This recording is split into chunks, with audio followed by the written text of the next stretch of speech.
గంటల కదా మధ్యాహ్నం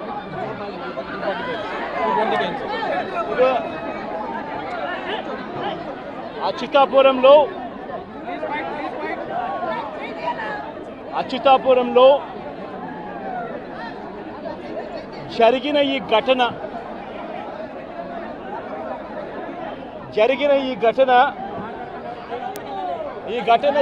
ఘటనలో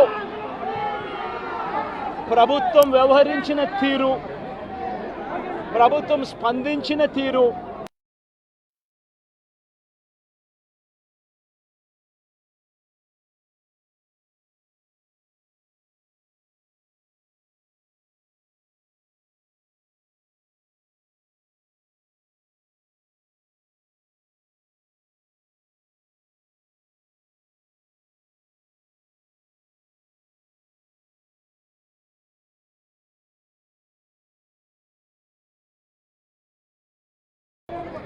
మరి మధ్యాహ్నం 2:20 ఈ ఘటన జరిగితే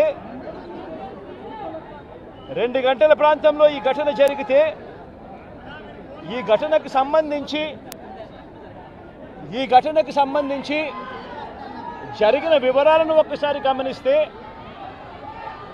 ఈ ఘటనలో ప్రభుత్వం స్పందించకూడదు అన్న తాపత్రయము ఎక్కువగా కనిపిస్తూ ఉంది. ప్రభుత్వం 17 మంది చనిపోతే ఈ ప్రభుత్వం మొట్టమొదటిగా సాయంత్రం 4 గంటలకు హోంమంత్రి వచ్చి ప్రెస్ మీట్ను అడ్రస్ చేస్తూ తాను మాట్లాడినప్పుడు కూడా సహాయానికి సంబంధించి పర్యవేక్షించడానికి తాను అనకాపల్లికి వెళ్తున్నాను అన్న మాటలు వాళ్ళ నోట్లో నుంచి రాలేదు. మరో గంట తర్వాత అంటే సాయంత్రం 5 గంటల ఆ ప్రాంతంలో కార్మిక శాఖ మంత్రి ఎవరి పరిధిలోకి వస్తుందో, ఈ డైరెక్టర్ ఆఫ్ ఫ్యాక్టరీస్ అనేది ఎవరి పరిధిలోకి వస్తుందో, ఈ కార్మిక శాఖ మంత్రి కూడా ప్రెస్ మీట్ పెట్టి ఎంతమంది చనిపోయారో తెలియలేదు అన్నాడు. వివరాలు లేవు అని మాట్లాడతాడు. తాను కూడా హుటాహుటిన అక్కడికి వెళ్ళాలి అనే తాపత్రయం కూడా చూపించడు. ఘటన జరిగిన తర్వాత ఘటన స్థలానికి కలెక్టర్ ఎప్పుడు పోయాడు, అధికారులు ఎప్పుడు పోయారు, కమిషనర్ ఎప్పుడు పోయారు అన్నది ఒక్కసారి గమనిస్తే ఇంకా బాధ కలిగించే అంశాలు. అధికార పార్టీకి సంబంధించిన నాయకులు ఎప్పుడు పోయారు అని చూస్తే ఇంకా బాధ కలిగించే అంశాలు. కనీసం ఘటన జరిగితే కనీసం అంబులెన్స్ను కూడా కనీసం మొబిలైజ్ చేసి ఆ ప్రాంతానికి తీసుకుని రాని పరిస్థితి. బాధితులు ఎవరైతే ఉన్నారో వాళ్ళందరినీ కూడా కంపెనీకి సంబంధించిన బస్సుల్లో తీసుకొస్తా ఉన్నారు, హాస్పిటల్లోకి తీసుకొని పోయే పరిస్థితి. నేను ఒకసారి తేడా గమనించమని అడుగుతా ఉన్నా. ఇలాంటి ఘటనే ఒకసారి మా ప్రభుత్వ హయాంలో కూడా జరిగింది. ఎల్జీ పాలిమర్స్ అనే ఘటన జరిగింది. కోవిడ్ మహమ్మారి ఉన్న సమయం అది. మేలో జరిగింది. మే 2020 ప్రాంతంలో జరిగింది. ఒకవైపున కోవిడ్ మహమ్మారి ఉన్నప్పటికీ కూడా ప్రభుత్వం ఎలా పలికింది, ఎలా స్పందించింది అని ఒక్కసారి కంపారిజన్ చేయాలి. ఆ ఘటన తెల్లవారుజామున రాత్రి 3:40 తెల్లవారుజామున 3:40కి ఆ ఘటన జరిగితే తెల్లవారుజామున 3:40కి ఆ ఘటన జరిగింది. పట్టపగలు కాదు. జరిగితే 5 గంటలకల్లా కలెక్టర్ స్పాట్లోకి వెళ్ళాడు, కమిషనర్ స్పాట్లోకి వెళ్ళాడు. అంబులెన్స్లు అప్పటికే ముమ్మరంగా మోహరించేసాయి. గవర్నమెంట్ అంబులెన్స్ అన్నీ కూడా తీసుకొచ్చాయి. ప్రతి బాధితునికి కూడా తోడుగా ఉండే కార్యక్రమం జరిగింది. 6 గంటలకల్లా వైఎస్ఆర్ కాంగ్రెస్ పార్టీకి సంబంధించిన సీనియర్ నాయకులందరూ కూడా స్పాట్ మీదకి వెళ్ళారు, తోడుగా ఉండే కార్యక్రమం చేశారు. అదే రోజు 11 గంటలకల్లా, మధ్యాహ్నం కూడా కాదు, మధ్యాహ్నం కాకమునిపే 11 గంటలకల్లా ఏకంగా ముఖ్యమంత్రి అంటే నేనే ఏకంగా స్పాట్లోకి నేనే రావడం జరిగింది.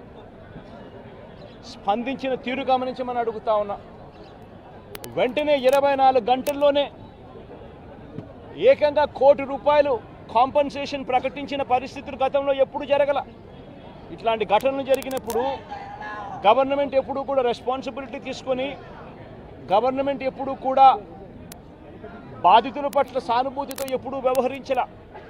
ఇంతగా వ్యవహరించిన పరిస్థితులు ఎప్పుడూ లేవు. మొట్టమొదటిసారిగా ₹1 కోటి కాంపన్సేషన్ ఇచ్చిన ఏకైక ప్రభుత్వం మొట్టమొదటగా వైఎస్ఆర్సీపీ ప్రభుత్వమే, మన ప్రభుత్వమే, జగన్ ప్రభుత్వమే ఇచ్చిందని కూడా చెప్పడానికి కూడా సంతోషపడతా ఉన్నాను నేను. ఇక్కడ 24 గంటల్లోనే ఏకంగా ₹30 కోట్ల అక్కడికి ఇమీడియట్లీ పంపించి బాధితులకు తోడుగా నిలబడడం జరిగింది. ఎవరైతే దెబ్బలు తగిలాయో, ఎవరైతే ఉన్నారో వాళ్ళని వెంటనే హాస్పిటల్లోకి చేర్పించడం, 3 రోజులు హాస్పిటల్లో ఉంటే ₹10 లక్షల మేర కాంపన్సేషన్ ఇవ్వడం, హాస్పిటల్లోకి పెరిగిన మైనర్ ఇంజనీర్స్కి కూడా వెంటనే ₹3 లక్షలు ఇవ్వడం, హాస్పిటల్లోకి ఎవరు వచ్చినా కూడా చిన్న గాయాలతో వచ్చిన వాళ్ళకు కూడా ₹25,000 మేరకు వాళ్ళకు కూడా కాంపన్సేషన్ ఇచ్చి పంపించడం, ఏకంగా గ్రామాలకు కూడా 15,000 మంది 15,000 మంది నివాసం ఉంటా ఉన్న చుట్టుపక్కల ఉన్న 5 గ్రామాలకు సంబంధించి ప్రతి ఒక్కరికి కూడా మళ్ళీ ₹10,000 కూడా ఇచ్చి కూడా తోడుగా నిలబడిన పరిస్థితులు ఆ రోజుల్లో వైఎస్ఆర్ కాంగ్రెస్ పార్టీ ప్రభుత్వ హయాంలో జరిగాయి. నేను ఇక్కడ ఎందుకు చెప్తా ఉన్నాను అంటే, మనిషి ఒక ప్రభుత్వం అధికారంలో ఉన్నప్పుడు స్పందించే తీరు ఎలా ఉంటుంది అన్నది చాలా ఇంపార్టెంట్. ఈ ఘటనలు చంద్రబాబు నాయుడు గారు ఇక్కడికి వచ్చినప్పుడు ఆయన ప్రెస్ మీట్ చూసి ఆశ్చర్యపోయా. జగన్ హయాంలో జరిగాయి ఘటనలు అని చెప్పి చెప్తాడు కానీ, నేరాన్ని ఇక్కడ నుంచి డైవర్ట్ చేసే కార్యక్రమం చేస్తాడు కానీ, ఆశ్చర్యం ఏమిటంటే చంద్రబాబు నాయుడు ఇంతకుముందు 2014 నుంచి 19 ఆయన ముఖ్యమంత్రిగా ఉన్నప్పుడు ఆయన హయాంలో జరగలేదా? ఈ ఘటనలు ఇటువంటివన్నీ ఎవరి హయాంలో అయినా కూడా జరుగుతాయి. కానీ జరిగినప్పుడు ఒక ప్రభుత్వం ఎలా స్పందిస్తూ ఉంది అన్నది మోస్ట్ ఇంపార్టెంట్ ఆస్పెక్ట్. ఒక ప్రభుత్వం అన్నది స్పందించేటప్పుడు ఎంపతి చూపించాలి, అంటే సానుభూతి చూపించాలి ప్రజల పట్ల, బాధితుల పట్ల. రెండోది ప్రభుత్వం చేయాల్సింది ఏమిటి అని అంటే రెస్పాన్సిబిలిటీ తీసుకోవాలి. ఈ రెండు కూడా ఆ రోజు వైఎస్ఆర్ కాంగ్రెస్ పార్టీ ప్రభుత్వం చేసింది. ఈరోజు చీఫ్ సెక్రటరీగా ఉన్న నీరబ్ ప్రసాద్ అనే వ్యక్తి ఎవరైతే చీఫ్ సెక్రటరీగా ఉన్నారో ఆయన ఆధ్వర్యంలోనే అప్పుడే ఒక హై లెవెల్ కమిటీ వేసి ఫ్యాక్టరీ సెక్యూరిటీని, పొల్యూషన్ కంట్రోల్ని, ఈ రెండింటినీ కూడా క్రోడీకరించి ఇటువంటి ఘటనలన్నీ కూడా పునరావృతం కాకుండా ఏ రకమైన రిఫార్మ్స్ తీసుకొని రావాలి అని చెప్పి ఆలోచన చేసి కమిటీ స్టడీ చేసి సిఫార్సు చేయమని చెప్పి కూడా ప్రభుత్వం కోరింది. నీరబ్ ప్రసాద్ అనే ప్రస్తుత చీఫ్ సెక్రటరీ గారు అప్పట్లో కమిటీ హెడ్గా ఉండి తాను కూడా రిపోర్ట్ కూడా ఇచ్చాడు. ఆ రిపోర్ట్ ఆధారంగా ఆగస్టు 2020లోనే జీవో కూడా ఇష్యూ చేసి ఒక ప్రాపర్ ప్రోటోకాల్ను తీసుకొని రావడం జరిగింది. ఆ ప్రోటోకాల్ ఏమిటి అని అంటే, అన్ని రెగ్యులేషన్స్ డిఫరెంట్ సైలోస్లో కాకుండా అన్ని క్రోడీకరించి ఒక చోటుకు తీసుకొచ్చే కార్యక్రమం జరిగింది. ఫ్యాక్టరీ సేఫ్టీకి సంబంధించిన ప్రోటోకాలు, పొల్యూషన్ కంట్రోల్కి సంబంధించిన ప్రోటోకాలు అన్నిటినీ కూడా కలిపి ఒక ప్రోటోకాల్ తీసుకొని రావడం జరిగింది. ఆ ప్రోటోకాల్లో ముఖ్యమైనది ఏమిటి అని అంటే, మొట్టమొదటిసారిగా ప్రతి కంపెనీ కూడా వాళ్ళకి సంబంధించిన సెల్ఫ్ కంప్లయన్స్ రిపోర్ట్ అనేది ఒకటి ఇవ్వాలి అనేది దాంట్లో ముఖ్య ఉద్దేశం. ఒకవేళ సెల్ఫ్ కంప్లయన్స్ రిపోర్టు తయారు చేసే కార్యక్రమంలో ఆ కంపెనీకి నైపుణ్యత లేకపోతే థర్డ్ పార్టీ అక్రిడిటెడ్ ఏజెన్సీని కూడా గవర్నమెంటు అందుబాటులోకి తీసుకొచ్చింది. వీళ్ళ ద్వారా మ్యాండేటరీగా ప్రతి కంపెనీ సెల్ఫ్ కంప్లయన్స్ రిపోర్ట్ అనేది మ్యాండేటరీగా ఇవ్వాలి.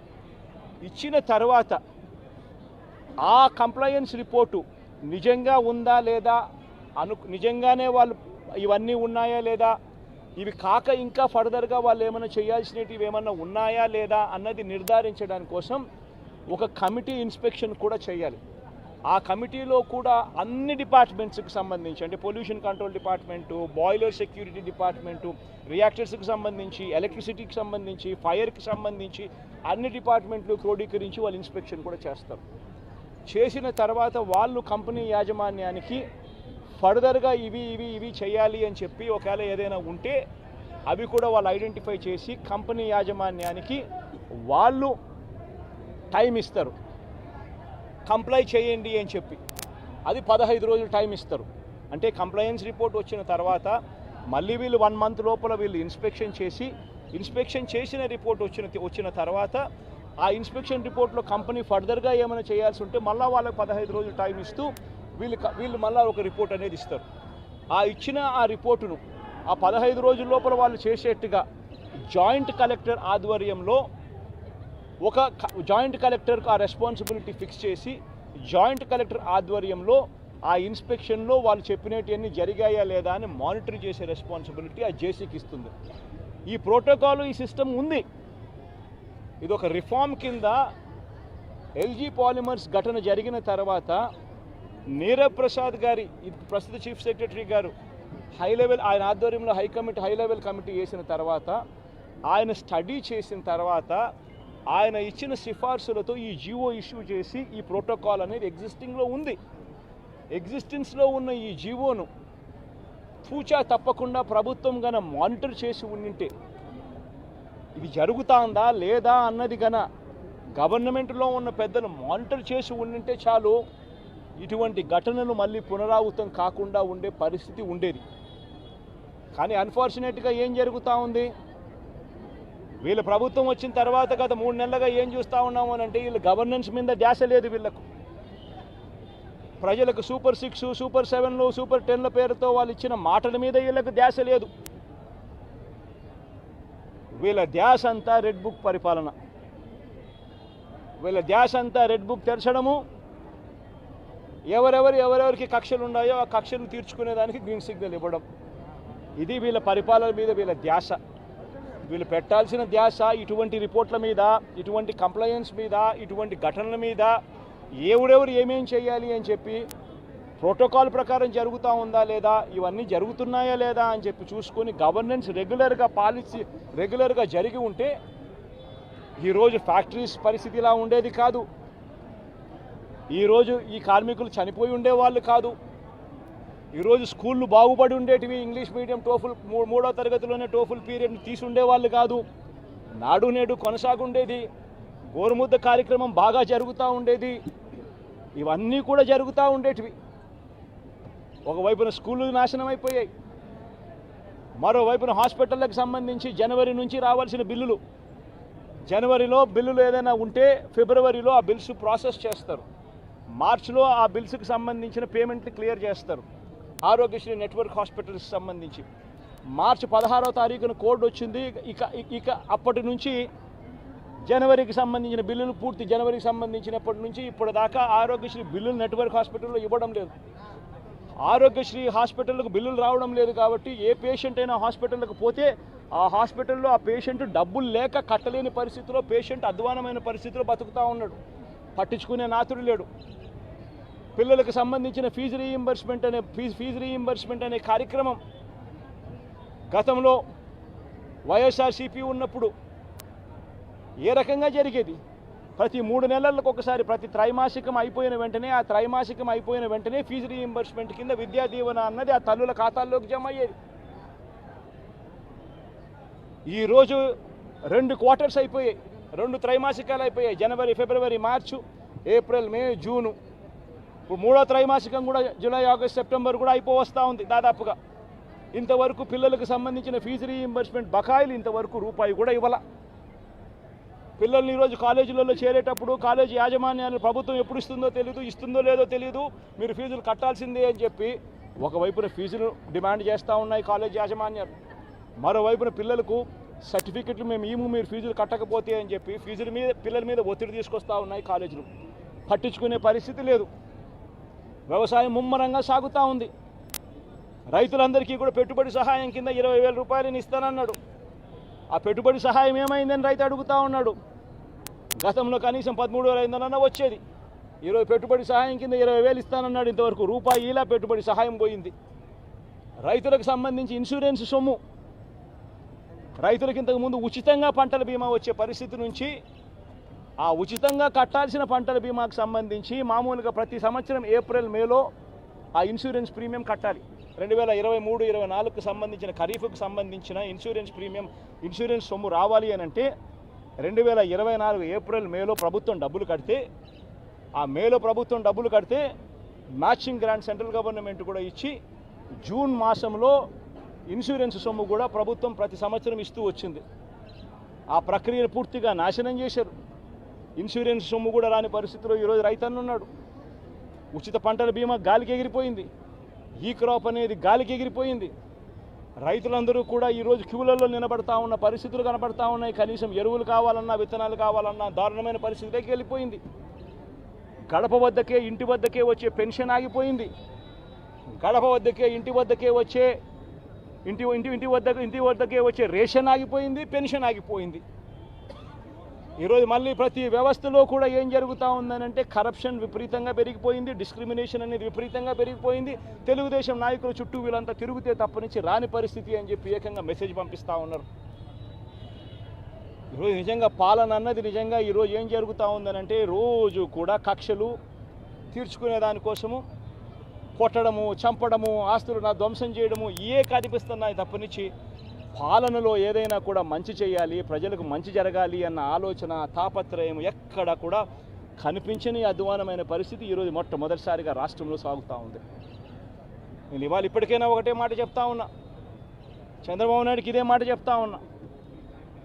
కాంపన్సేషన్ అన్నది ఎంపతితో ఇవ్వాలి, సానుభూతితో ఇవ్వాలి, ఇవ్వాల్సిన సమయంలో ఇవ్వాలి.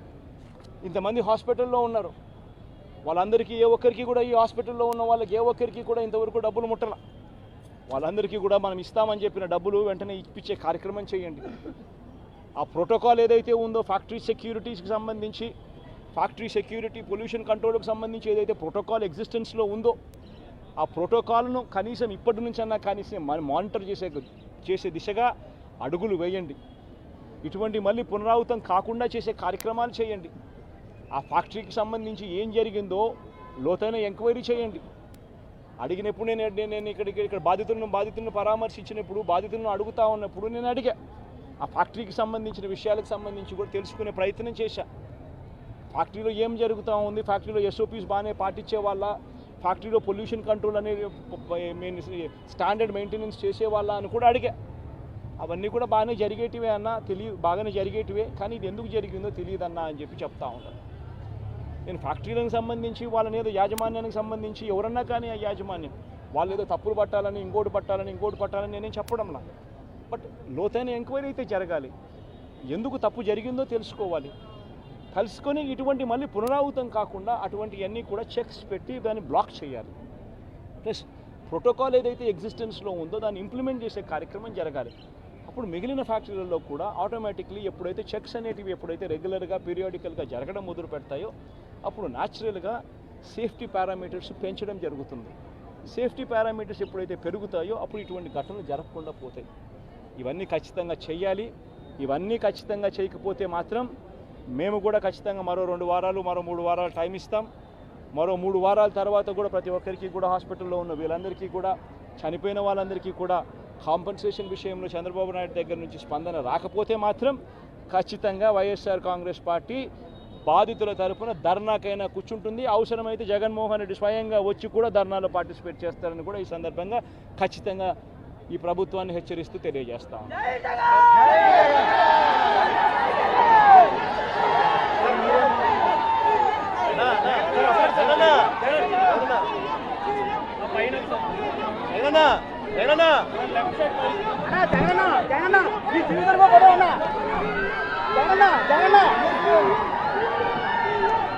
జగనన్న